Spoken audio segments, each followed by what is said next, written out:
Selamat pagi anak-anakku. Ibu harap kalian tetap dalam keadaan sehat. Berjumpa lagi dengan saya Ibu Ekte dalam pembelajaran bahasa Indonesia. Minggu yang lalu kita sudah belajar mengenai teks cerita sejarah, yaitu pengertian, ciri-ciri, manfaat, dan contoh teks cerita sejarah. Pada pertemuan kali ini, kita akan belajar mengenai jenis-jenis teks cerita sejarah, struktur serta kebahasaan dari sebuah teks cerita sejarah. Nah, untuk itu anak-anakku tetap semangat untuk mengikuti pembelajaran selanjutnya. Salam SMP, semangat fraternitas. Anak-anakku, pembelajaran kita hari ini masih kelanjutan dari materi minggu yang lalu, yaitu teks cerita sejarah. Adapun tujuan pembelajaran kita untuk hari ini, yaitu siswa diharapkan mampu mendata informasi penting dalam teks sejarah, mengidentifikasi struktur dan membedakan antara novel sejarah dengan teks sejarah. Nah, apa itu cerita sejarah? Cerita sejarah merupakan teks yang di dalamnya menjelaskan dan menceritakan tentang fakta dan kejadian masa lalu yang menjadi asal muasal atau latar belakang terjadinya sesuatu yang memiliki nilai sejarah. Jadi, dengan membaca teks sejarah, kita dapat belajar mengenai kehebatan dan kegagalan yang dilakukan oleh pendahulu kita. Adapun jenis-jenis teks cerita sejarah ada dua. Yang pertama cerita fiksi atau khayalan. Contohnya novel, cerpen, legenda, roman. Sedangkan sejarah non-fiksi atau bukan berupa khayalan, contohnya biografi, autobiografi. Mungkin anak-anakku sudah pernah mendengar biografi dan autobiografi. Biografi itu adalah riwayat hidup seseorang yang ditulis oleh orang lain. Sedangkan autobiografi, riwayat tokoh itu sendiri yang ditulis oleh tokoh itu sendiri. Berikutnya cerita perjalanan dan catatan sejarah. Jadi teks cerita sejarah ada dua. Yang pertama sejarah fiksi dan yang kedua adalah sejarah non-fiksi. Kalau dikatakan dia sejarah non-fiksi, tokohnya nyata. Isi seluruhnya fakta yang nyata. Kemudian seluruh sumber berasal dari fakta yang relevan dan valid. Salah satu contohnya adalah karya ilmiah. Sedangkan sejarah fiksi, tokohnya tidak nyata atau bisa dibuat-buat atau bisa berupa hayalan saja. Kemudian mengandung kejadian yang tidak nyata. Sumber sebagian besar merupakan karangan penulis. Nah, atau sering disebut dengan karya sastra. Tetapi ada persamaan antara fiksi dengan non-fiksi. Dua-duanya ceritanya itu harus ada kaitannya dengan sejarah. Kemudian informasi bisa berdasarkan fakta. Hanya kalau dalam sejarah fiksi, fakta yang ada itu bisa ditambah-tambahi, ya, bisa dikurangi. Sedangkan kalau dia non-fiksi, itu memang apa adanya, ya, berdasarkan fakta apa adanya. Nah, selanjutnya Ibu akan menyampaikan struktur dari sebuah teks cerita sejarah. Adapun struktur yang pertama adalah orientasi atau disebut dengan pengenalan. Orientasi adalah bagian dalam paragraf yang memberikan informasi-informasi mengenai siapa tokohnya, di mana kejadiannya, kapan terjadinya. Tentunya dalam teks cerita sejarah itu sendiri.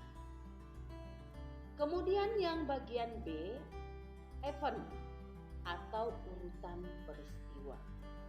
Event adalah bagian dalam paragraf yang menyajikan informasi kejadian atau kronologis kejadian dalam suatu peristiwa yang terjadi. Nah, dalam peristiwa ini nanti di dalamnya akan ada yang dikatakan dengan klimaks, resolusi.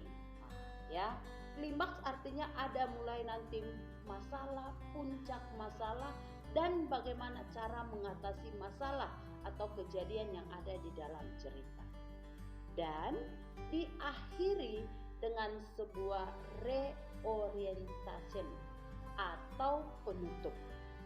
Reorientation adalah bagian dalam suatu paragraf yang berisi mengenai rentetan peristiwa yang terjadi yang telah diceritakan pada bagian sebelumnya, sebelum kepada bagian penutup. Nah, bisa juga ditambahkan dengan koda. Koda itu dikatakan dengan penutup. Nah, itulah struktur dari teks cerita sejarah. Sedangkan kaidah teks sejarah, kaidah kebahasaan maksudnya. Kaidah kebahasaan teks sejarah yang pertama bersifat non-fiktif, artinya fakta, bukan khayalan. Ya. Yang kedua, bersumber dari sejarah. Yang ketiga, menggunakan bahasa naratif. Naratif itu sama dengan cerita, berarti disampaikan dalam bentuk cerita. Kemudian yang keempat, fitur kebahasaan menjadi kekhasan dalam teks sejarah tersebut.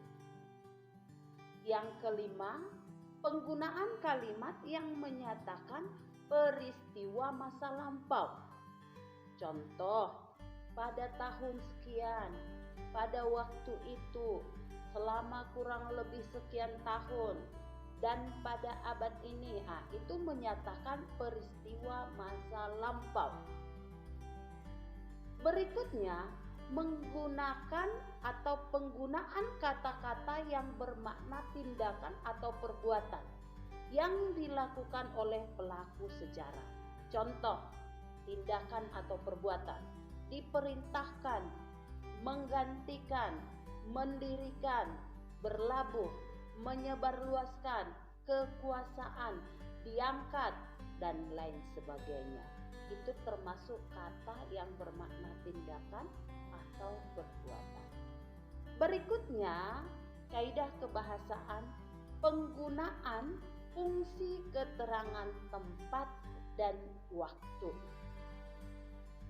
Keterangan waktu, contoh, saat itu, setelah itu menyatakan waktu. Tempat, pada kerajaan tersebut, di rumah, di istana, itu merupakan keterangan tempat. Di sana, itu menyatakan tempat juga.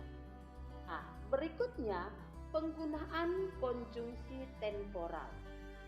Karena teks sejarah disajikan berdasarkan urutan waktu.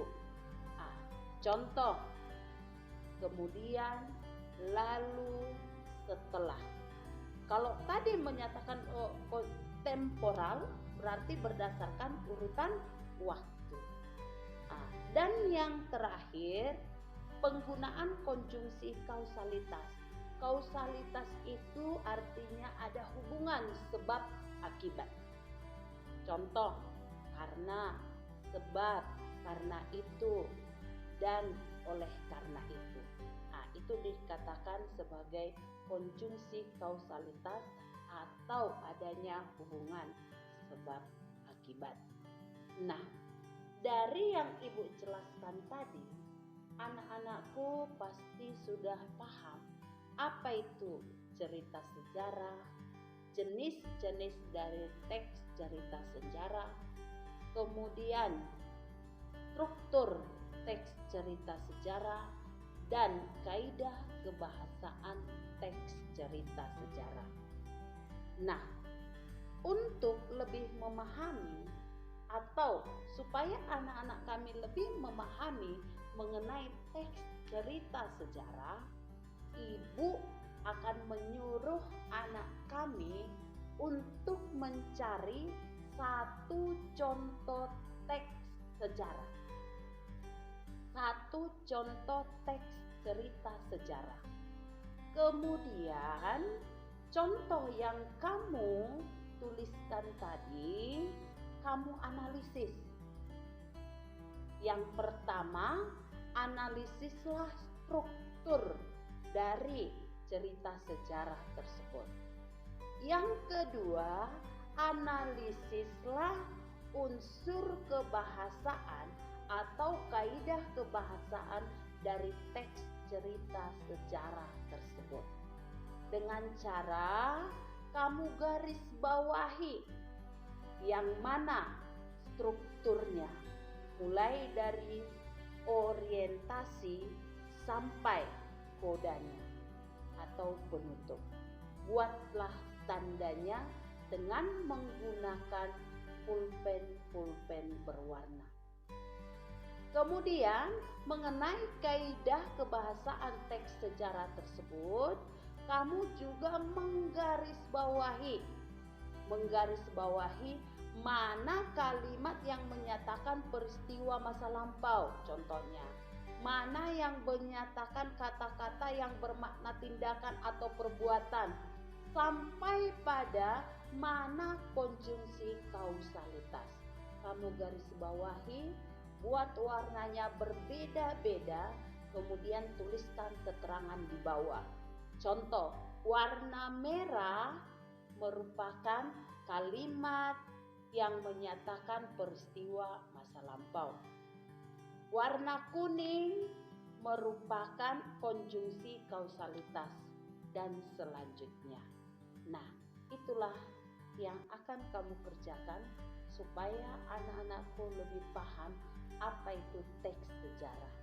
Untuk pertemuan berikutnya, kita nanti akan membedakan antara teks cerita sejarah dengan novel sejarah untuk lebih memahami apa itu teks sejarah. Nah, demikianlah pertemuan kita kali ini. Semoga anak-anakku masih tetap semangat untuk mengikuti pembelajaran daring berikutnya. Selamat bekerja, kerjakan tugas dengan baik.